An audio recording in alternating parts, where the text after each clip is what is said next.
Bismillahirrahmanirrahim. Rabbi syrah li sadri wa yassir li amri wahlul 'uqdatam min lisani yafqahu qawli. Ibu-ibu, bapak-bapak hadirin di majelis taklim ini, Assalamualaikum warahmatullahi wabarakatuh. Waalaikumsalam warahmatullahi wabarakatuh.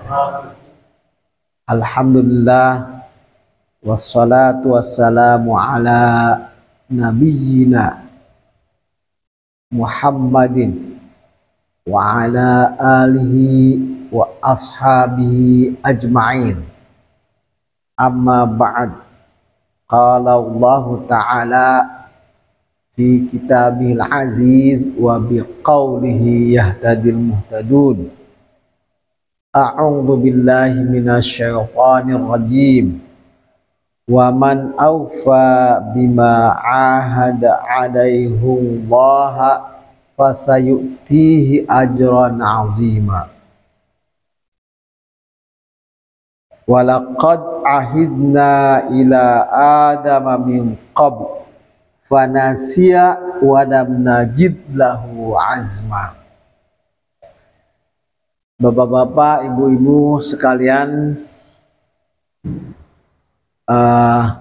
kajian kita yang lalu membahas masalah tauhid, masalah keesaan Allah Subhanahu wa taala, masalah keimanan kita terhadap Allah Subhanahu wa taala, dan dijelaskan di situ bahwa kita sama sekali tidak bisa mengatur dan mengendalikan diri kita sendiri. Contoh yang paling aktual, ini semua di sini yang hadir satu pun tidak ada yang mengingatkan saya kalau Jumat yang lalu itu ternyata tanggal 1 dan itu tanggal ganjil. Coba, ini kita seabrek-abrek begini, coba. Sebanyak ini, hitungannya kan lebih banyak daripada hitungan Tuhan kita. Tuhan kita cuma satu. Kita ini satu, dua, udah berapa? Saya sadar itu hari Kamis malam. Saya bilang, oh besok Jumat. Saya siap-siap udah sampai mana? Buka, oh sampai sini. Begitu saya siap-siap, terus Abi besok kan ini tanggal genap, jadi harus subuh-subuh sekali berangkatnya. Hah? Tanggal genap, saya bilang. Terus Jumat kemarin tanggal rodong, tanggal 1. Setelah lewat 1 minggu baru sadar kalau minggu kemarin tanggal ganjil. Satu pun, ya kan, ini nggak ada yang mengingatkan saya. Ya, gitu. Ya, artinya kita tidak ada yang sadar. Ini contoh yang paling aktual bahwa kita sendiri, kita ini tidak bisa mengendalikan diri kita sendiri. Hanya diberi lupa. Waalaikumsalam. Baru mau mulai. Diberi lupa sedikit sudah tidak mampu berbuat apa-apa, merencanakan dan rencananya gagal kan. Nah, itu salah satu contoh. Kembali ke ini, harusnya di copy ya, tadi tidak di copy. Kemarin itu kita sampai halaman pertama, di mana Allah Subhanahu wa taala memanggil hambanya, wahai hambaku, ya abdi, engkau telah melihatku sebelum engkau melihat dunia ini, dan engkau telah mengetahui orang yang engkau lihat atau zat-zat yang engkau lihat. dan engkau kembali kepada zat itu. Nah, ini kan sebelum kita melihat dunia, ketika kita di dalam perut ibu kita, itu sudah diajak berkomunikasi oleh Allah Subhanahu wa Ta'ala. Dan pada waktu itu kita mengakui bahwa Allah lah Tuhan kita. Maka Allah mengingatkan di sini bahwa engkau telah melihatku sebelum engkau melihat dunia, dan engkau telah mengetahui, dan engkau juga telah sadar bahwa engkau akan kembali kepada zat tersebut, yaitu Allah Subhanahu wa Ta'ala. Ini sayang sekali ya nggak di copy. Kalau di copy kan bisa satu-satu. Kemudian aku telah menciptakan bagimu segala sesuatunya. Tsumma khalaqtu laka al-asya'a. Kemudian aku telah menciptakan segala sesuatu untuk engkau. Gitu kan? Wa asdaltuha, dan aku telah menjatuhkan atau menetapkannya, meletakkan hijab alaika dengan engkau. Jadi Allah telah menciptakan sesuatu, segala sesuatu yang kita inginkan, tetapi hal itu akhirnya bisa menjadi penghalang, ya, penghalang antara Allah dengan kita. Kemudian Allah katakan tsumma hajabtuka binafsika. Tsumma hajabtuka binufusil akharin. Setelah itu terhalang, ya, jarak antara kita dengan Allah terhalangnya oleh siapa? Binafsika, oleh diri kamu sendiri. Dan kemudian bertambah terhalang jarak antara kita dengan Allah oleh individu-individu yang lain. Gitu. Jadi artinya apa di sini? Bahwa sebetulnya Allah Subhanahu wa Ta'ala telah memulai komunikasi dengan kita jauh lebih dahulu daripada yang lain-lain. Nah, tetapi kemudian apa yang Allah ciptakan, dan hal itu harusnya sebagai apa kita bilang sekarang itu sarpras, ya, sarana dan prasarana, ya. Nah, tetapi hal itu oleh kita dijadikan penghalang antara kita dengan Allah. Ya, kalau kita mencintai benda, dan misalkan mencintai, senang sekali dengan mobil kita, kalau yang hobi mobil kan, kalau yang hobi mancing, ya, walaupun cuma bendanya begitu, kalau sudah hobi mancing sudah bisa kita terlupakan. Ya. Kalau kita sedang mencintai seorang wanita, nah dia juga bisa menutupi, menghalangi jarak antara kita dengan Allah. Dan sebetulnya hal itu dimulai dari diri kita. Allah katakan yang pertama, hajabtuka binafsika.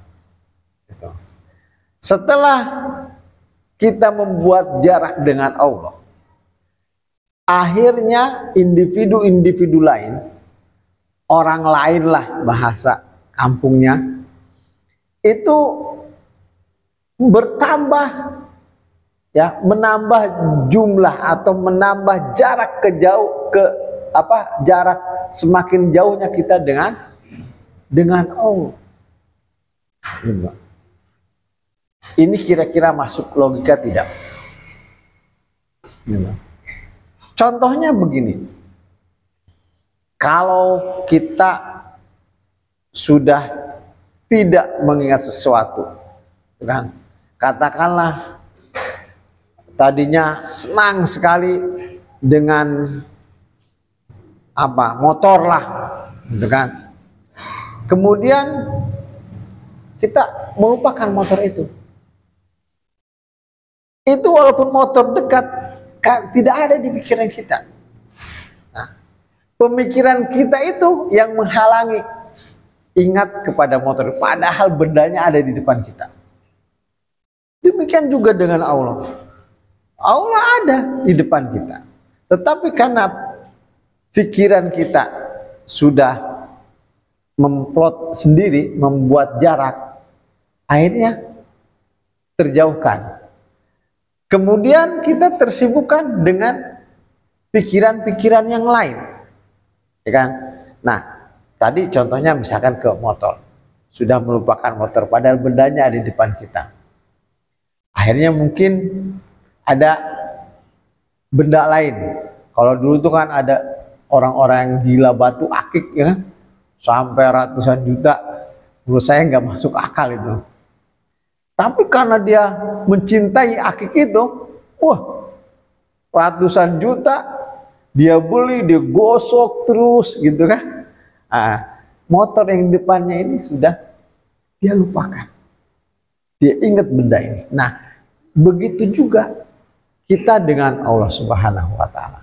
Artinya, kejauhan dan kedekatan kita kepada Allah Subhanahu wa Ta'ala, Sang Pencipta, sebetulnya dimulai dari diri kita sendiri, bukan karena orang lain, bukan karena benda lain, bukan karena faktor lain.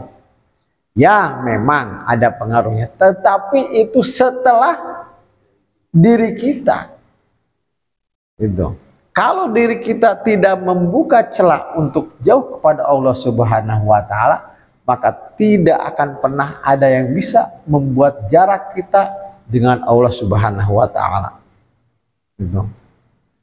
Jadi apapun juga, diamanati apapun juga, pikirannya sudah, ya Allah, saya berangkat ke sana, rahmati saya, ridhoi saya. Gitu. Apapun juga, sehingga tidak ada rasa gengsi, tidak ada rasa malu. Gitu. Nah, banyak kita sering melihat dia nampaknya orang kaya, kemudian orang terhormat, tokoh lah di kampung itu, tapi dia justru bawa-bawa benda yang kira-kira sepertinya remeh gitu kan, kemudian dia sajikan, dia berperilaku sebagai seorang pelayan, tapi tidak malu. Kenapa? Karena di dalam pikirannya, saya mau khidmat ke tamu dan saya tidak malu. Apa yang saya miliki bukan punya saya. Ini di depan ada orang harus saya hormati untuk mendapatkan rahmat dan ridho Allah. Artinya kembali dari diri kita, ya. Kemudian Allah Subhanahu wa Ta'ala mengulang lagi, wa ja'altu kulla syai'in yad'uka ila nafsihi. Setelah kita membuat faktor-faktor individu-individu lain sebagai penghalang jarak dengan Allah, akhirnya Allah katakan wa ja'altu kulla syai'in yad'uka ila nafsi. Pada akhirnya segala benda, segala faktor itu memanggil kita untuk mengikuti keinginan dia. Tadi contohnya kan batu akik nih, dari motor pindah ke batu akik. Akhirnya betul pikirannya batu akik terus, ya kan? Mengajak kita berpikir tentang batu akik. Nah, itu. Jadi akhirnya setelah itu semua faktor itu malah mengajak untuk menjauhi Allah Subhanahu wa taala. Nah, ini yang harus betul-betul kita perhatikan. Dan pada akhirnya Allah katakan wa yuhjibu anni. Akhirnya semua itu menutupi, dia itu faktor-faktor tersebut menutupi keberadaanku. Artinya melupakan. Nah, ini Allah Subhanahu wa taala mengingatkan tadi udah dikatakan bahwa engkau sudah aku ajak bicara sebelum lahir dan engkau mengakui aku adalah Tuhanmu. Nah, kemudian Allah berniat baik untuk memberikan sarana-sarana penunjang. Tetapi sarana penunjang itu justru untuk melupakan Allah. Contoh konkretnya saja. Nggak usah pakai mobil lah. Kita kan, saya yang lalu pernah menyinggung bahwa kita sekarang bisa duduk di sini dengan bebas, dengan bergaya begini-begini. Kan dibantu oleh makhluk Allah. Siapa? Apa? Baju. Coba semua dilepas bajunya. Nggak ada yang bisa tangannya begini. Ya kan? Nah, tetapi berapa banyak dari kita yang membanggakan bajunya. Kan? Ini contoh aja. Ini Bapak ini kan pakai kaos. Ini pakai baju. Bisa menjadikan kita takabur dalam hatinya. Cuma kaos punya saya. Dia katakan punya saya lebih bagus baju dan lebih mahal, lebih keren. Nah, ini sudah menjauhi Allah Subhanahu wa taala. Kenapa? Karena sifat sombong adalah hanya sifat Allah, milik Allah, bukan milik kita. Kenapa? Karena kita pakai baju kemudian merendahkan yang pakai kaos. Sekarang apa bedanya? Baju juga pinjam kok, ya kan? Kaos juga pinjam. Baju kita yang hakiki apa? Baju kita yang hakiki, yang sebenarnya, coba. Dan nggak mau tuh dipakai. Saya suruh pakai bajunya yang sebetulnya. Itu kain kafan, baju kita, iya kan? Tidak ada yang beda. Semua profesor, buta huruf, kaya, miskin, seolah-olah pencipta lahan pekerjaan, pengemis, ketika akan kembali kepada Allah Subhanahu wa taala menggunakan baju yang sebetulnya. Jadi ini baju ini dengan yang tadi melecehkan kaos, semua nggak ada harganya, ya kan? Nah, ini baru kita bicara baju. Baru baju saja sudah bisa menyebabkan kita menjauhi Allah Subhanahu wa taala. Merendahkan yang lain, merasa keren, kan gitu. Padahal ini pinjam. Nah, tadi makanya Allah Subhanahu wa taala, saya ciptakan, saya kasih untuk membantu kamu nih. Kenapa kamu jadi lupa ke saya? Kira-kira demikian.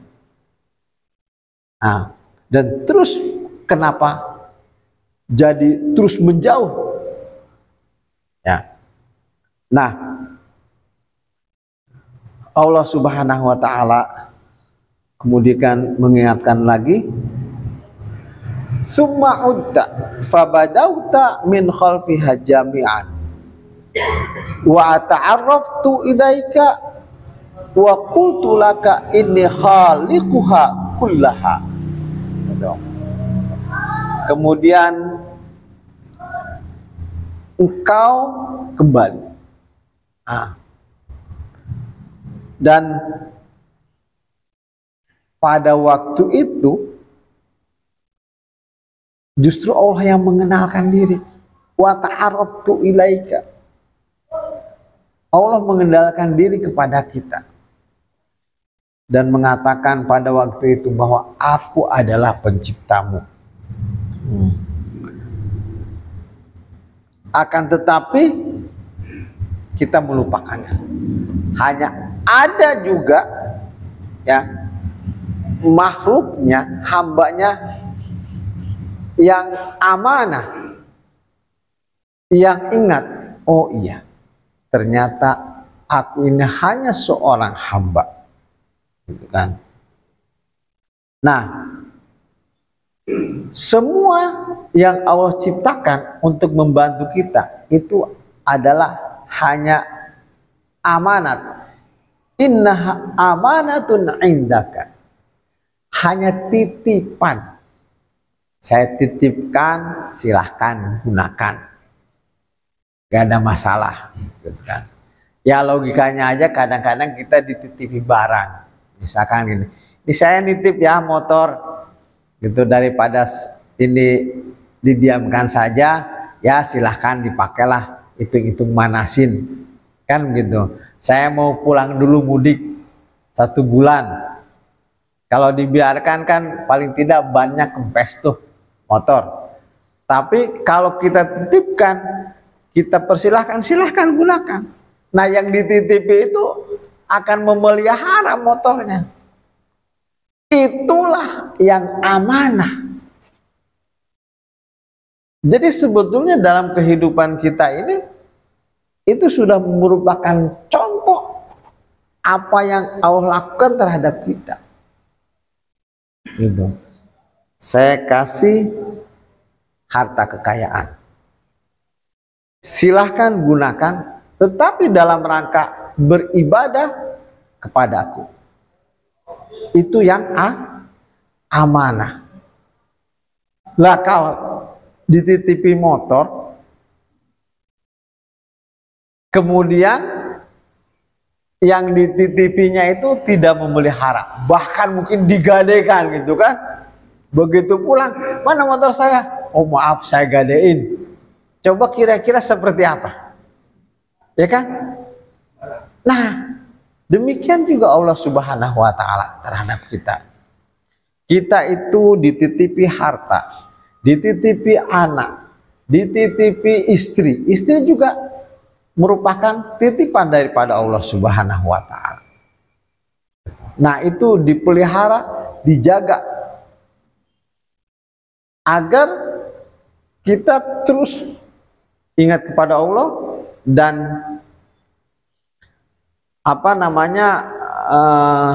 menghambakan diri kepada Allah Subhanahu wa Ta'ala.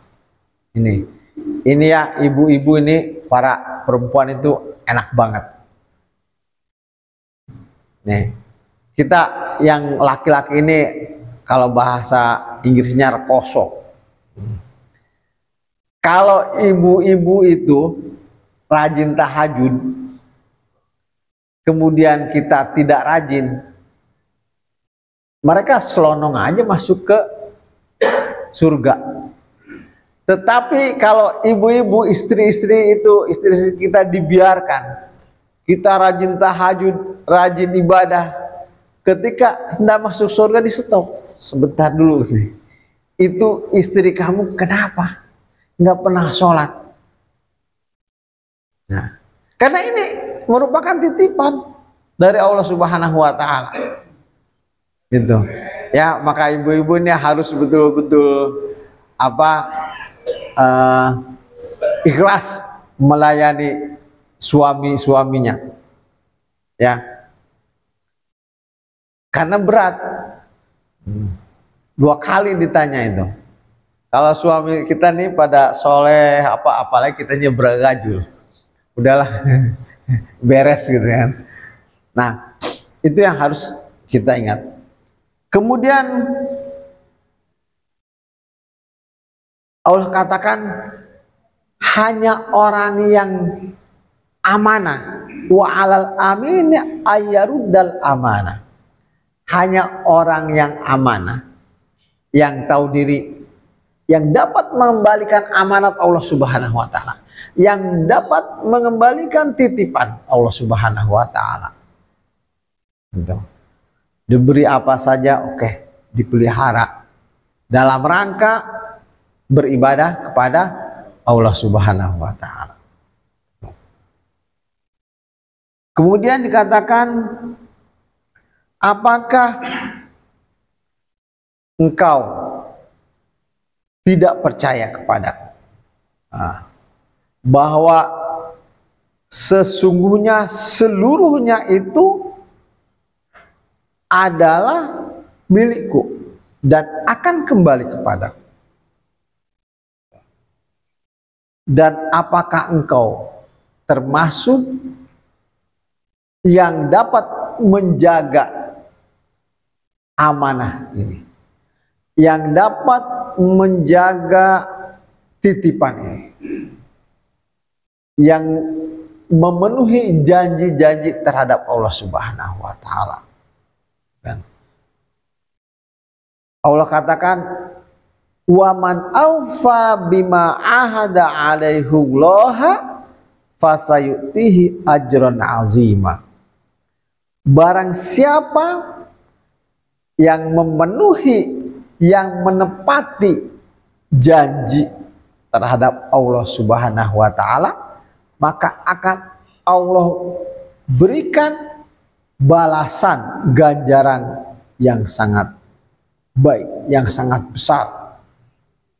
Jadi maksudnya memenuhi janji Allah itu bukan hanya ada dulu tuh suka hanya diartikan kita berbaiat kepada pimpinan kita, hanya janjinya itu. Tetapi sesungguhnya adalah banyak sekali, bukan hanya itu, luas sekali janji kita terhadap Allah Subhanahu wa taala. Yaitu janji bahwa kita akan memposisikan diri sebagai hambanya dan kita akan memperibadati Allah Subhanahu wa taala dan akan menyembahnya. Nah, ketika kita bicara menyembah lagi, kadang-kadang kita konotasinya hanya sholat, ya kan? Hanya sholat saja, tidak yang lainnya.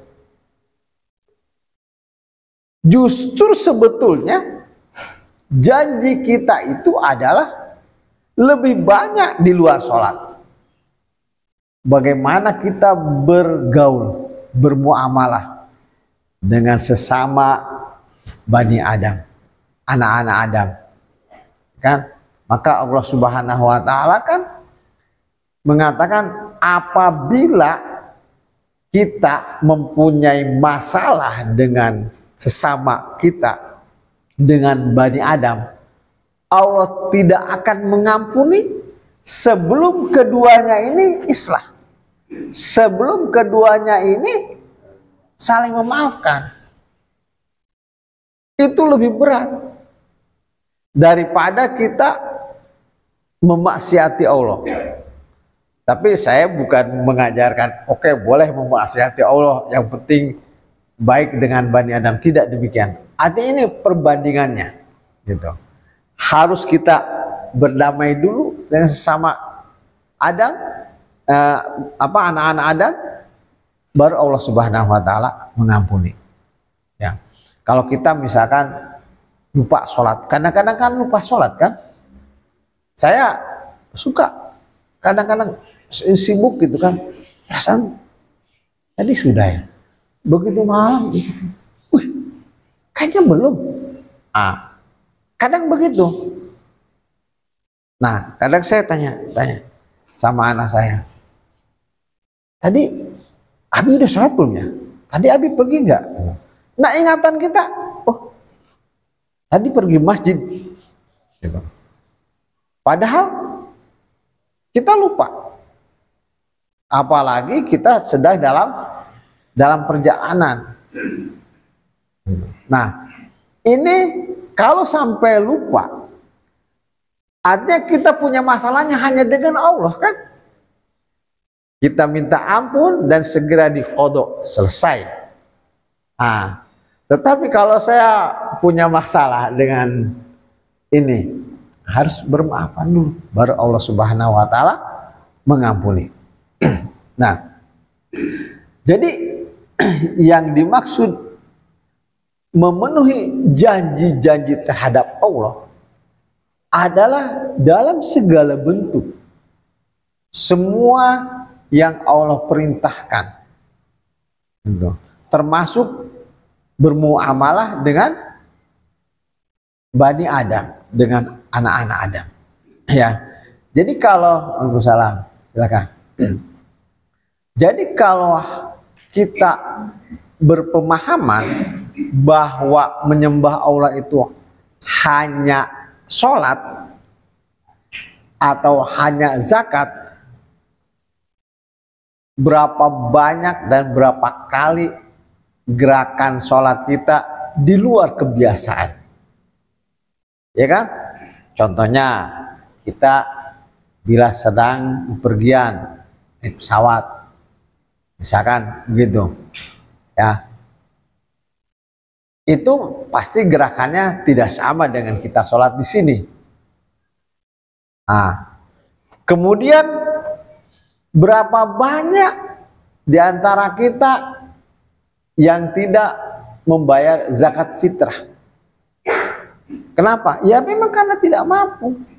Yang ada harus difitrahi.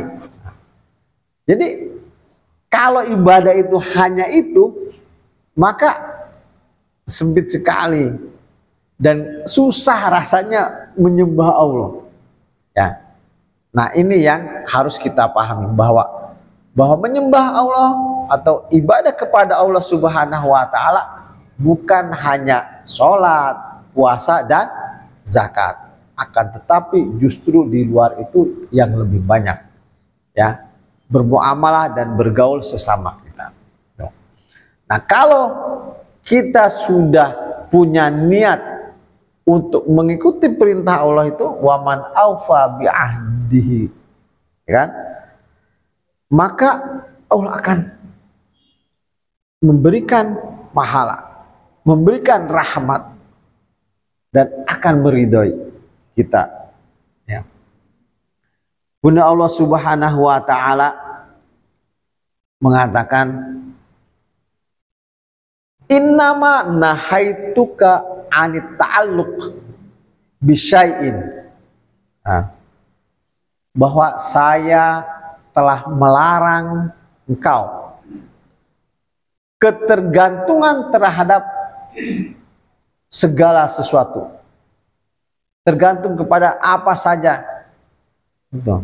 Dan apabila kita melakukan itu, hal itu merupakan apa namanya, ghirah alaika, artinya Allah cemburu. Artinya gimana?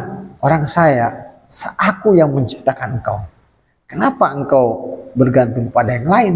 Dan itu adalah ciptaanku juga. Itu cemburunya Allah, kan begitu. Nah, kita aja sesama kita nih, ya, ibu-ibu kalau udah cemburu ke suaminya, udah nggak bisa berpikir kan, halnya pengen ngegetok kayaknya, ada centong, ada apa, pengen digetokin ya kepalanya gitu kan. Padahal kalau sedang sadar takut itu dengan suaminya, ya kan, apalagi yang suaminya lebih besar fisiknya dari ibu-ibu. Tapi ketika cemburu nggak ada takut-takutnya kan, wah udah beringasan aja. Nah, apalagi bapak-bapak kalau sudah cemburu pada istrinya, bayangkan Allah Subhanahu wa Ta'ala cemburu terhadap kita gara-gara kita apa? Kita berharap dan bergantung kepada zat yang lain, di mana zat itu adalah merupakan ciptaan Allah Subhanahu wa Ta'ala. Nah, itu kalau cemburunya kita aja sudah manusia, udah bukan main, apalagi Allah Subhanahu wa Ta'ala. Dan Allah katakan ini sangat halus sekali ya. Ya abdun la ardaka li syai'in hatta walau kanal jannah. Jadi Allah katakan, aku sama sekali tidak akan pernah meridhoimu jika engkau bergantung kepada sesuatu. Sekalipun engkau bergantung kepada surga. Nah, ini yang sangat halus sekali ya. Kita kan sering berdoa, ya Allah, beri aku surga. Ya Allah, jadikan aku ahli surga, ahlul jannah. Kan begitu. Selalulah kita berdoanya seperti itu. Nah, kalau sampai kita terus mencintai dan cintanya kita itu kepada surga, hatta walau jannah, Allah tidak ridho. Kenapa? Surga itu makhluknya Allah, ciptaan Allah. Nah, ini hati-hati, kita sering berdoa seperti itu ya. Kita jangan sampai kita mencintai surga. Nah, tidak boleh. Kita boleh berharap dapat itu, tetapi mintanya kepada Allah karena cinta kita kepada Allah. Maka saya sekarang mungkin hampir tidak meminta hal itu. Tapi yang saya minta adalah, ya Allah, rahmati aku, ridhoi aku. Engkau jadikan apa saja, yang penting aku diberi rahmat oleh Allah. Rahmat itu artinya kasih sayang. Gitu. Lah kan kita kalau sudah dikasihani manusia sama manusia saja. Siapa yang pernah ini diurus oleh kakeknya? Kakek ini biasanya yang kakek atau nenek ini yang lebih sayang pada kita daripada ibu bapak kita. Ya kan? Siapa yang pernah waktu ingat-ingat masa kecilnya, itu kakek dengan nenek kita saking sayangnya, kita tidak sopan pun, kita kelunjak pun masih kita disebut waduh cucu raja katanya. Padahal songongnya, tidak sopannya bukan main. Kenapa demikian?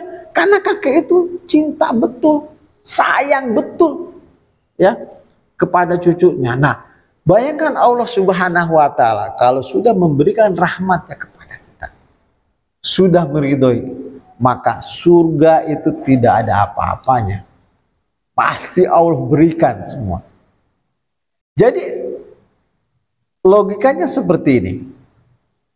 Kita perlu permen atau perlu makanan lah. Ya. Makanan itu milik orang tua kita atau milik kakek kita. Nah, yang kita kejar jangan makanannya, tetapi yang kita kejar adalah orang tua kita atau kakek kita. Bagaimana supaya dia mencintai kita, sayang. Demikian juga dengan Allah Subhanahu wa Ta'ala. Gitu. Bagaimana supaya Allah Subhanahu wa Ta'ala memberikan rahmatnya, mencucurkan rahmatnya kepada kita di setiap saat dan selalu ridho kepada kita. Gitu. Kalau Allah Subhanahu wa Ta'ala sudah memberikan rahmat kepada kita, kemudian meridhoi, insya Allah hidup kita rasanya tenang. Tenang, tidak gemerungsung ya. Pokoknya tidak gelisah. Ya. Nah, ini halus sekali ya. Sekalipun engkau berharap kepada surga, Allah tidak ridho. Ini masalahnya apa?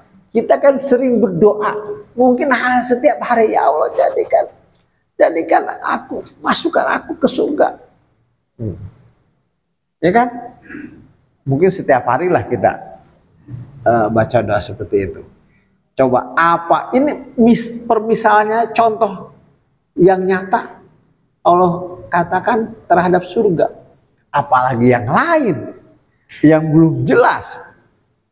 Itu. Coba sebutkan kenikmatan apa di dunia yang kemudian tidak ada hentinya. Tidak ada. Kita hobi makanan, makan apa aja. Hanya beberapa saat saja. Paling hebat hanya 1 jam. Orang makanan cuma sampai lewat sini aja kok. Ya kan? Sampai lewat sini udah selesai. Gak ada lagi tuh. Nanti numpuk di perut, ayo aja makan terus. Lama-lama udah kenyang. Sudah tidak ada lagi kenikmatan. Nah, ini yang harus kita fahami dan kita ingat terus. Kemudian Allah Subhanahu wa taala menegaskan di sini, faqad khalaqtuka litakuna abdi. Nah, Allah Subhanahu wa taala mengatakan, aku telah menciptakanmu agar kamu menjadi hambaku. Ini sesuai dengan ayat wa ma khalaqtul jinna wal insa illa liya'buduni. Aslinya illa liya'buduni gitu. Itu nanti pembahasannya lain lagi. Itu ada di nahwu shorof gitu. Jadi illa liya'budun gitu ya. Ya. Allah ciptakan jin dan manusia hanya untuk beribadah. Posisinya hanya sebagai hamba. Maka di sini dikatakan, aku telah menciptakan kamu agar kamu menjadi hambaku. Bukan. Di mana kondisinya ya tidak ada yang bisa menyamai. Agar engkau tetap terus bersamaku. Coba ini sebetulnya Allah sayang banget ya sama kita ya. Kita bayangkan gini aja lah. Nah ini aja nih. Ini kan ciptaan manusia nih. Ya. Tapi ini dibangga-banggakan. Pasti kemana-mana lah dibawa-bawa. Dibanggakan. Dia mau jalan-jalan. Dibawa. Dan lain sebagainya. Ya kan? Demikian juga kita. Kita diciptakan oleh Allah Subhanahu wa taala terus untuk terus berada di sisi Allah Subhanahu wa taala. Cuma ya kadang-kadang, bukan kadang-kadang, kebanyakan kita tidak tahu diri. Ya kan? Lupa kepada Sang Pencipta.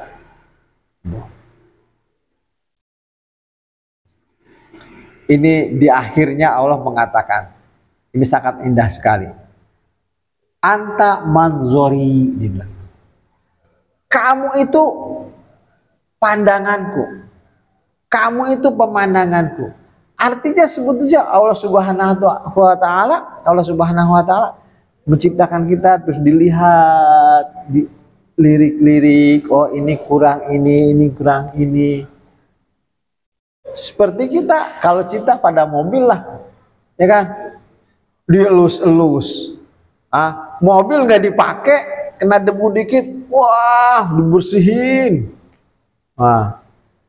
Kadang-kadang nggak ada yang tergores, persennya kayak gores, udah langsung dikompon lagi. Persis seperti itu sebetulnya Allah Subhanahu wa taala kepada kita. Bukan? Nah, anta jalisi la hududa baini wa bainak. Jalis itu orang yang berada di dekatku, duduk.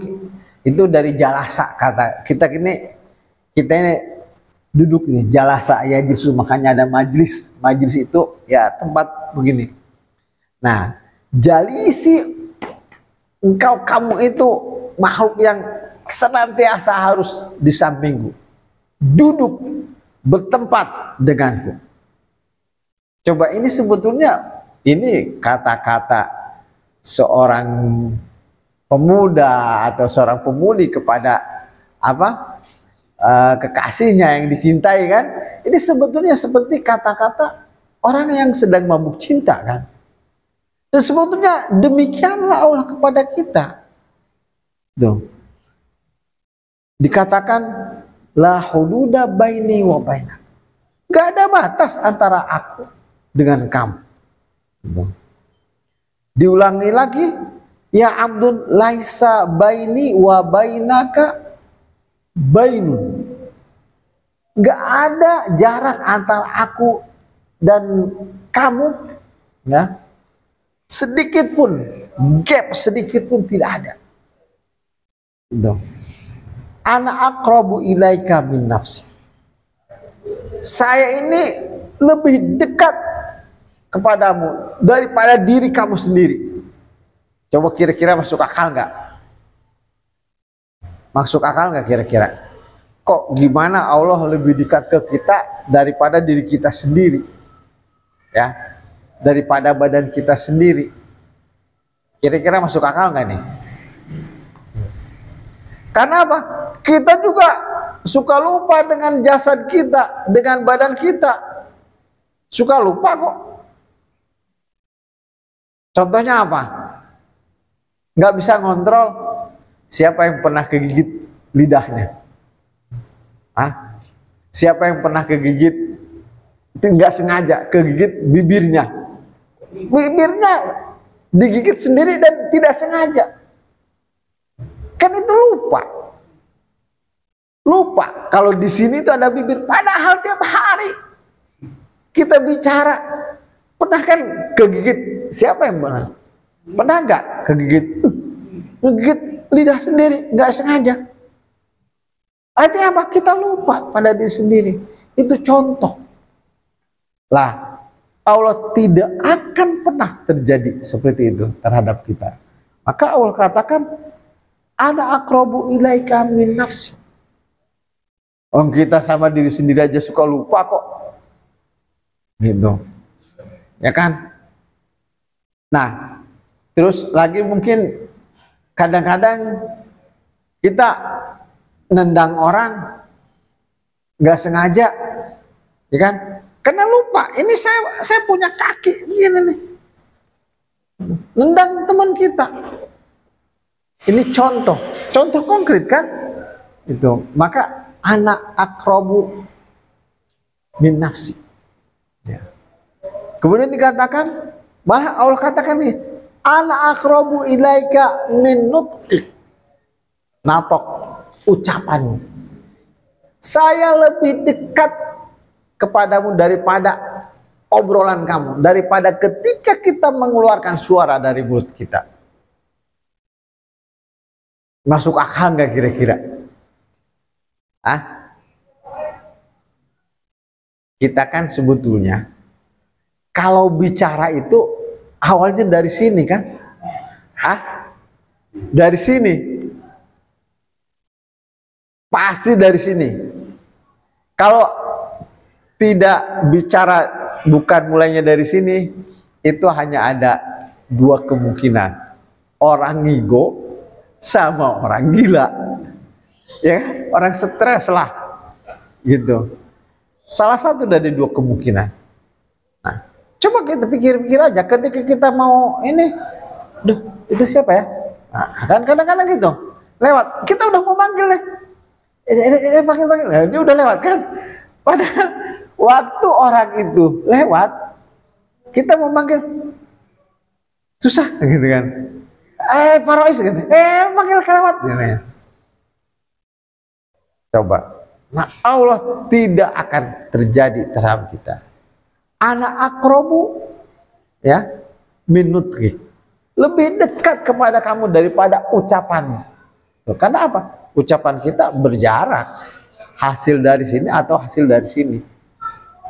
Dari sini terkadang dari sini dulu baru ke sini. Apa yang mau kita ucapkan? Kan begitu ya. Di kata-kata akhir dikatakan fanzur ilayya fa inni uhibbu an anzura ilaika. Fanzur, maka lihatlah aku. Fanzur ilayya, lihatlah aku, pandanglah aku. Nah, caranya memandang, bagaimana cara memandang Allah? Hah?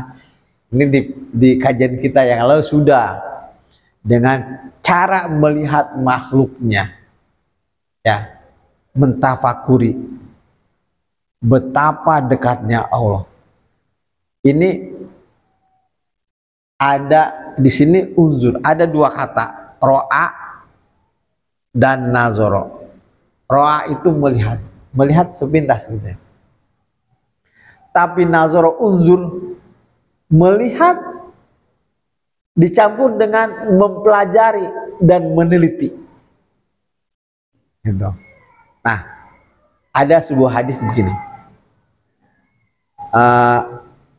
Kata sahabat, ya Rasulullah, aku akan menikahi fulana.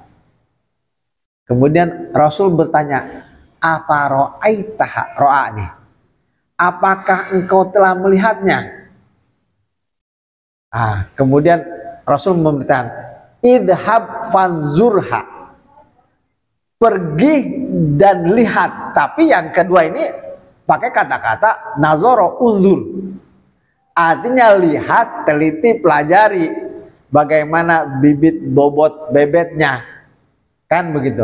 Nah, di sini Allah mengatakan fanzur ilayya, nggak fa'ro atau lihat pakai kata-kata ro'a, tapi fanzur ilayya, lihat aku, perhatikan aku, pelajari aku, gitu kan.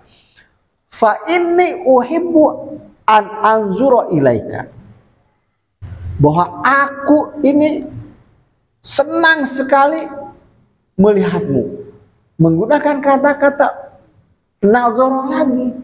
Kenapa tidak dikatakan fa inni uhibbu an araka?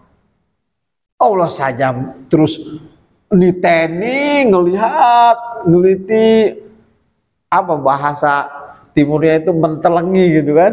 Wah, itu nazara unzur, ya, melototin satu-satu. Allah saja demikian, ya. Loh, kok kita tidak? Itu bagaimana? Ya, nah ini coba, ini yang terakhir ini udah kata-kata orang yang jatuh cinta, dan ini adalah ucapan Allah kepada kita. Coba di sini Allah menunjukkan maha lembutnya, betapa Allah merayu kita nih dengan kerasnya. Padahal nggak pantas begitu. Kenapa? Oh, Allah yang menciptakan kita kok. Kenapa kita dirayu lagi? Udah kita diciptakan terus dirayu lagi. Ya, kamu ingat saya ya, ingat saya Tuhan kamu. Kalau kita nggak begitu, kita baru jadi pejabat aja, sini kamu, kamu saya yang kasih SK kamu, saya yang angkat kamu jadi ini. Itu manusia. Allah tidak. Maka di sini ya Latif, wahai maha lemah lembut. Di sini Allah menunjukkan kelemah lembutnya. Coba kira-kira masuk akal nggak sih? Allah menciptakan, terus ngerayu kita. Ini kata-kata rayuan semua ini, supaya kita ingat kepada Allah. Kata-kata cinta, kata-kata suka, Allah tumpahkan di sini. Kata-kata kasih sayang. Loh, kalau kita enggak lah, bengis kita. Oh, kayak menentukan kok, kan gitu. Kita baru jadi RW aja, atau apalagi kepala desa kan, saya yang menentukan ini. Wah, udah tegas-tegas aja. Kita sudah diciptakan oleh Allah, dikasih tahu oleh Allah dengan baik-baik dan dengan kata-kata cinta. Apakah kita belum mampu mencintai Allah Subhanahu wa Ta'ala? Maka coba kembali kepada ihsan. Ihsan itu adalah anta'budallah ka'annaka yarahu. Ya. Engkau menyembah Allah. Kembali lagi, kata-kata menyembah, beribadah bukan hanya sholat. Ka'annaka tarohu, seakan-akan engkau melihat dia dalam gerak-gerik kita beribadah kepada Allah Subhanahu wa taala. Kalau belum bisa, ya udah yakini fa innahu yaraka, bahwa sesungguhnya Allah Subhanahu wa taala melihat kita dan mengawasi. Maka di sini dia katakan fa inni uhibbu an anzura ilaika, bahwa sesungguhnya aku ini senang sekali melihatmu dan memperhatikanmu. Ya, ini yang dapat kita tafakuri malam ini. Semoga kita tambah merasa dekat, terus merasa dekat kepada Allah Subhanahu wa taala, karena sesungguhnya ketika kita merasa dekat kepada Allah Subhanahu wa taala, kita tidak akan pernah takut dan tidak akan pernah pesimis dalam segala apapun juga. Dan kalau misalkan tidak berhasil, tidak akan putus asa. Aku punya Allah. Gitu. Nah, ini merupakan motor dari hidup kita, ya. Semoga kita semua menjadi hamba Allah yang selalu ingat kepada Allah Subhanahu wa taala, selalu dekat kepada Allah Subhanahu wa taala, selalu mendapatkan rahmat dan ridhonya di setiap saat. Amin ya rabbal alamin. Wabillahi taufiq wal hidayah. Assalamualaikum warahmatullahi wabarakatuh. Waalaikumsalam.